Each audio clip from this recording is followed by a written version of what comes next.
జగన్మోహన్ రెడ్డి గారు చేసిన దాంట్లో కేవలం ఏదో ఒక వాలంటరీ ఆర్గనైజేషన్ లాగా చారిటీ లాగా లేదు. ఆయన చేసిన దాంట్లో ఒక ప్లానింగ్ ఉంది, ఆ ప్రణాళికలో స్పష్టత ఉంది, ఒక ఎకానమిక్ ప్రిన్సిపల్ ఉంది.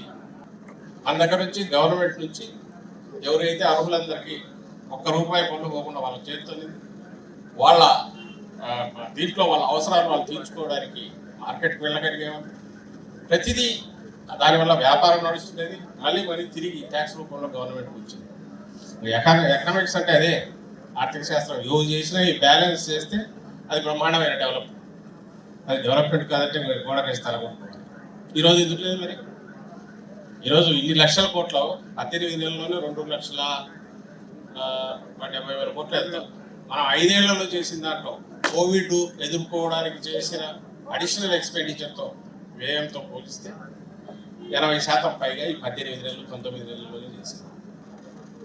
ఇవన్నీ చేసింది ఒక ఇండివిజువల్. సిస్టమ్ మొత్తం చేసింది. అదే డ్రైవర్ కదా నడపకపోతే అది బస్సు, రైలు, విమానం ఏదైనా గోడకన్నా కొట్టుకుంటుంది, ఆడ పడుకుంటుంది, కంట్రోల్ ఎట్లుంటారు. ఆ నడిపిన వ్యక్తి, ఆ స్టీరింగ్ ఎవరు తీసుకున్నారు? ఒక అనుభవం లేని తొలిసారి ముఖ్యమంత్రి అయిన వ్యక్తి తీసుకొని సక్సెస్ఫుల్గా చూపారు. ఇప్పుడు రేపు వచ్చినాక ఎట్లుండబోతుందో చెప్తా.